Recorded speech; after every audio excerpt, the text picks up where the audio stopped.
Sleeping with Fear by Kay Hooper, a Bishop Special Crimes Unit novel, Chapter 1.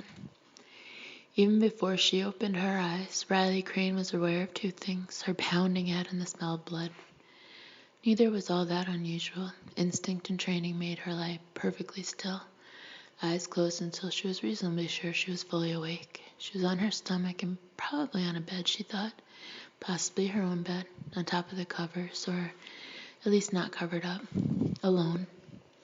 She opened her eyes a slit, just enough to see. Rumpled covers, pillows, her rumpled covers and pillows, she decided, her bed. The nightstand holding the usual nightstand accessories of lamp, an untidy stack of books, and an alarm clock. The red numbers announced that it was 2 p.m.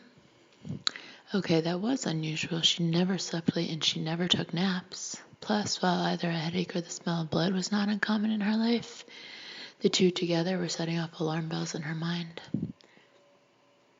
Riley concentrated on listening, her unease growing when she realized that she could hear only on the normal level.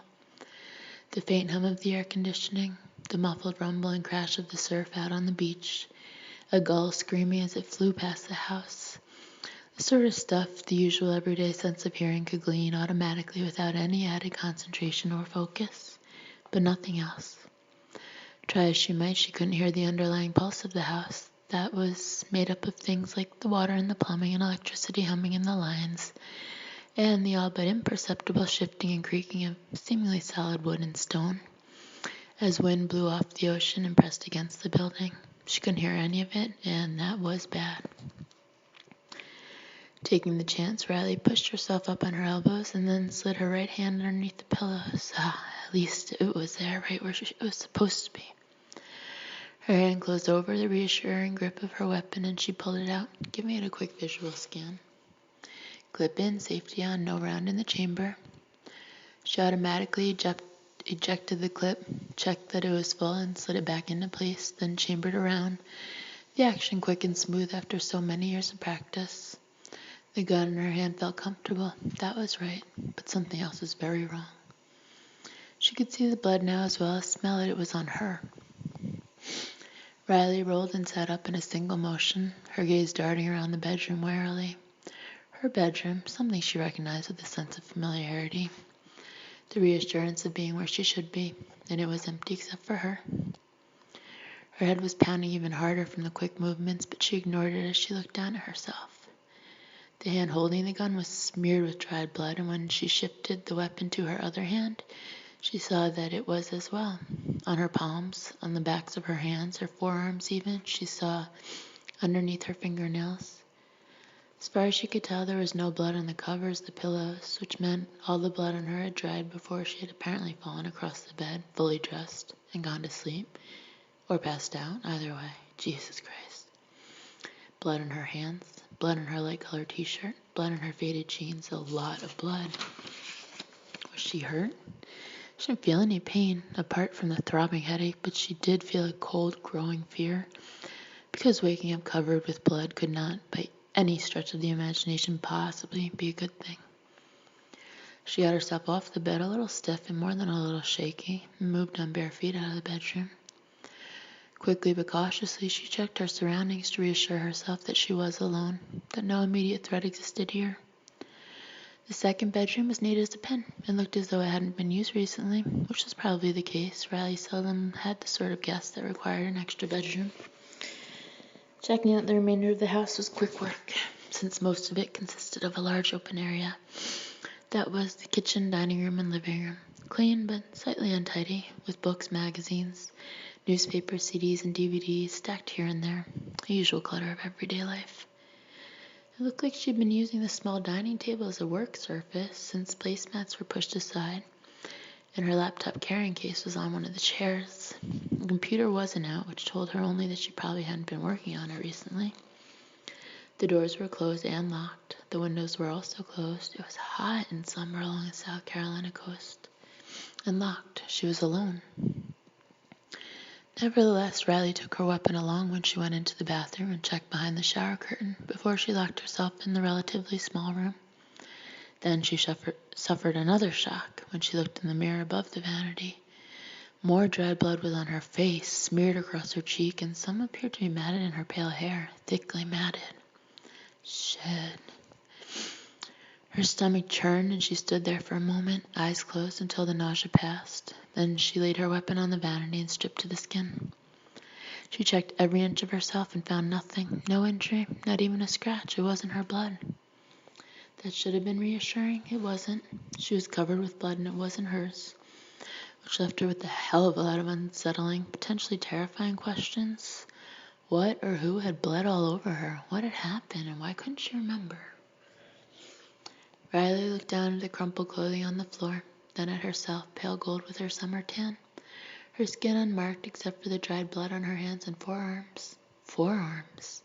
Somehow or other, she'd literally been up to her elbows in blood. Jesus. Ignoring all the training that insisted she call the local authorities before doing another thing, Riley got into the shower. She made the water as hot as she could stand and used plenty of soap, scrubbing away the dried blood. She used a nail brush to reach the dark slivers of dried blood underneath her fingernails and shampooed her short hair at least twice.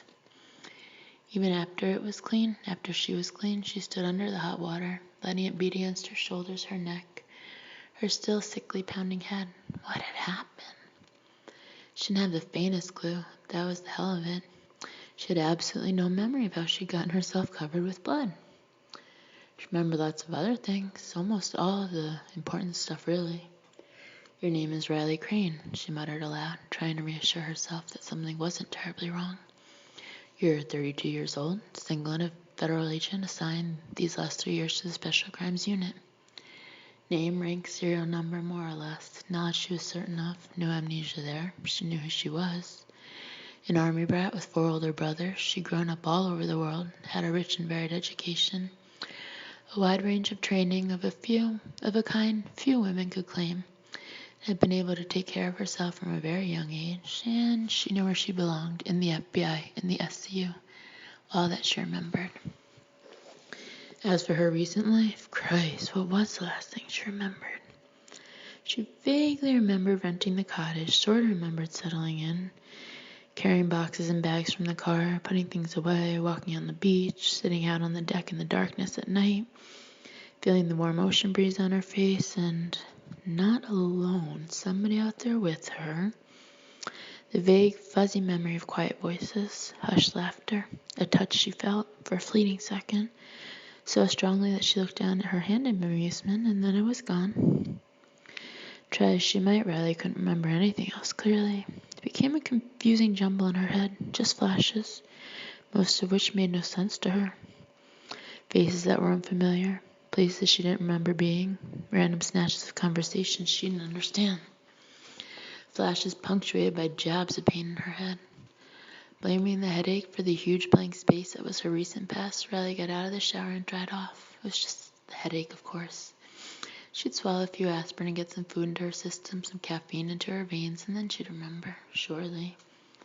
She wrapped a towel around her and, picking up her weapon again, returned to the bedroom to find fresh clothing. It struck her, as she opened drawers and checked the closet, that she had been here a while. She really was settled in, far more so than was her habit. This wasn't her usual living out of a suitcase jumble. Her clothing was fairly neat in the drawers, hanging in the closet. It was more than beach vacation clothing. Casual stuff, yes, but several dressy things as well. From nice slacks and silk blouses to dresses, even heels and hose. So, okay, she was here to work, that had to be it. The problem was she couldn't seem to remember what the job was. Riley opened one drawer and pulled out an extremely pretty, lacy, sexy brown panty set and felt her eyebrows rising. Not her usual stuff at all. Obviously new, and there was more in the drawer. The hell kind of job was she here to do anyway? That question echoed even stronger in her mind when she also discovered a garter belt. A garter belt, for crying out loud. Jesus, Bishop, what have you got me doing this time? 3 years previously, I need someone like you on my team. Noah Bishop, chief of the FBI Special Crimes Unit, could be persuasive when he wanted to, and he definitely wanted to. Riley Crane eyed him, her doubt and her wariness obvious. Knowing her background, he understood and had expected both. She was interesting, he thought. Physically not at all what he'd expected. a bit below average height and petite, almost fragile in appearance. She didn't look as if she could throw a man more than twice her size over her shoulder with little apparent effort.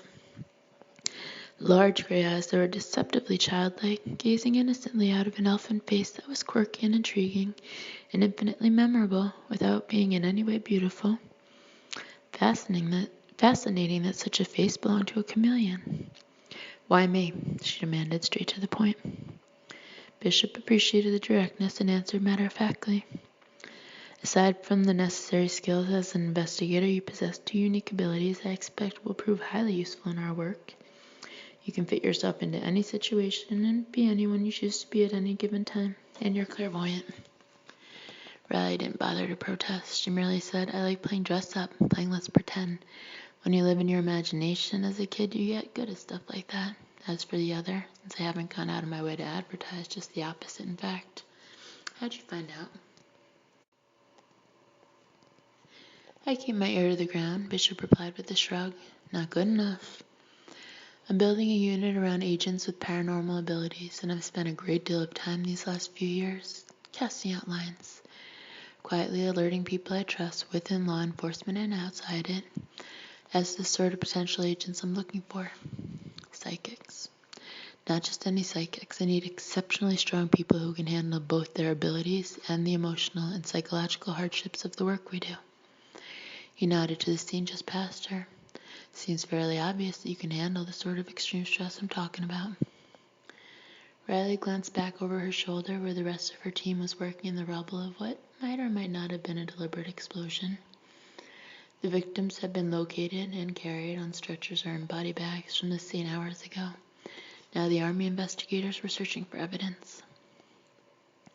I haven't been doing this particular sort of thing for long, Riley said. I tend toward investigative work, sure. But my last job dealt with base security. I go wherever I'm sent. So your CO told me. You spoke to him? Bishop hesitated only long enough to make it obvious, then said, he's the one who got in touch with me. So, he's one of those trusted people you mentioned? He is. A friend of a friend, more or less, and open-minded to the possibilities of paranormal. A trait not terribly common in the military. No offense intended, obviously. None taken, obviously. What'd he tell you? He seems to feel that your talents are being wasted and that he can't offer you the kind of challenge he believes you need. He said that? Words to the effect, you're on short time, I take it, with a few weeks left before you re-up, or not. I'm career military, she said. Or not, Bishop said.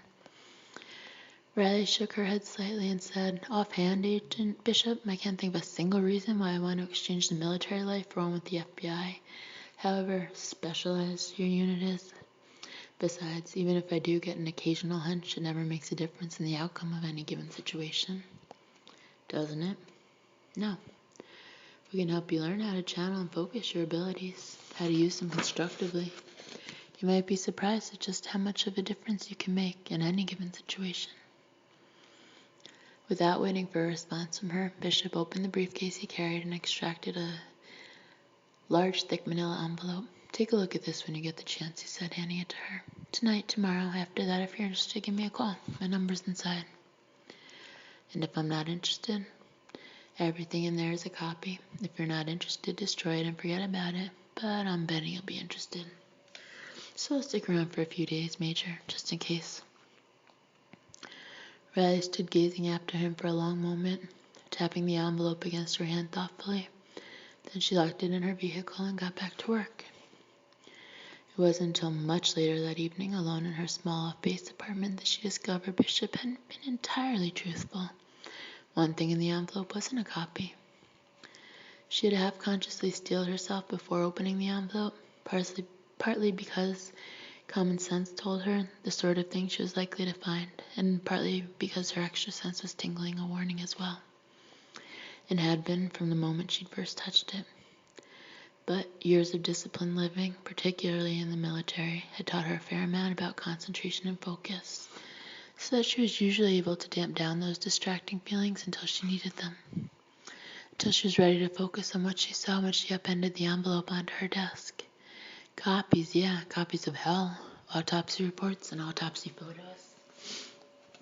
Crime scene photos, not just one crime, but half a dozen. Murders of what appeared to be healthy young men. Brutal murders, cruel and bloody and savage. Without looking through the autopsy reports, Riley nevertheless knew the murders had taken place in different cities and towns. She knew all the victims had known their killer. She knew only one killer was responsible. She also knew what Bishop intended to do in order to catch that killer.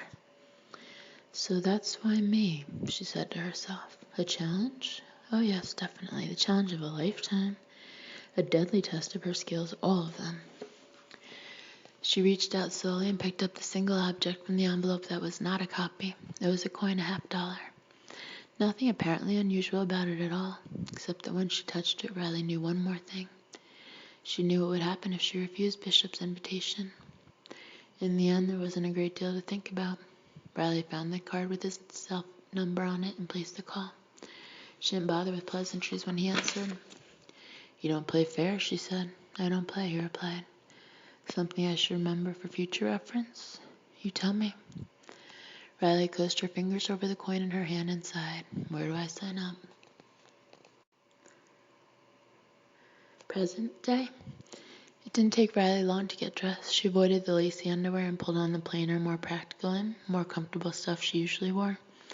Then found jeans and a cotton tank top. She didn't bother to dry her short hair, just finger combed it and left it to dry on its own. Barefoot, she went to the kitchen and set up the coffee maker, then rummaged around until she found some aspirin. She swallowed them dry with a grimace, belatedly discovering orange juice in the fridge to wash down the bitter aftertaste. The fridge was well stocked, which again raised Riley's brows. Generally speaking, she was a takeout girl, not much given to cooking more than eggs and toast or the occasional steak. Her stomach rumbled, telling her she hadn't eaten in a while. That was something of a relief, actually, because it also offered a possible reason why her senses were so muffled. There was no fuel in her physical furnace, an absolute necessity for her to function at peak efficiency. It was her own individual quirk. Most of the SCU agents could claim at least one such oddity. Riley fixed herself a large bowl of cereal and ate it leaning against the work island in the kitchen. Her weapon was never out of reach. By the time she finished her meal, the coffee was ready. She carried her first cup with her as she went over to the oceanside windows and the glass doors leading out to the deck. She didn't go out, but opened the blinds and stood drinking the coffee as she scanned the grayish Atlantic, the dunes and beach. Not a lot of activity to be seen, and what was there was scattered. A few people stretched out on towels or beach loungers, soaking up the sun. A couple of kids near one sunning couple, building a peculiar-looking structure out of sand. One couple strolling along the waterline as small waves broke around their ankles.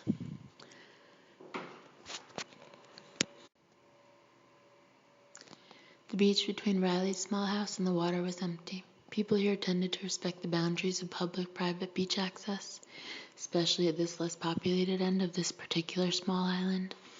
And if you paid the higher bucks for oceanfront, you generally had your little piece of the sand to yourself. Riley returned to the kitchen for her second cup of coffee, frowning because her head was still pounding despite aspirin, food, and caffeine, and because she couldn't remember what had happened to leave her covered in dried blood. Damn it, she muttered. Reluctant to do what she knew she had to do. As with most agents in the SCU, control was a big issue for Riley, and she hated having to admit to anyone that a situation was out of her control. But this one inarguably was, at least for the moment. Leaving her coffee cup in the kitchen, but still carrying her weapon, she searched for her cell phone, finding it eventually in a casual shoulder bag. One glance told her the cell was dead as a doornail, something she accepted with a resigned sigh. She found the charger plugged in and waiting near one end of the kitchen counter, and set the cell into it. There was a landline phone on the same end of the counter, and Riley stared at it, biting her lip in brief indecision. Shit, nothing else she could do, really. She finished her second cup of coffee, perfectly aware that she was stalling, then finally placed the call. When he answered with the brief "Bishop," she worked hard to make her own voice calm and matter-of-fact. Hey, it's Riley. I seem to have a bit of a situation here. There was a long silence, and then Bishop, his voice now curiously rough, said, We gathered that much. What the hell is going on, Riley? You missed your last 2 check-ins. A chill shivered down her spine. What do you mean? She never missed check-ins, never. I mean, we haven't heard a word from you in over 2 weeks.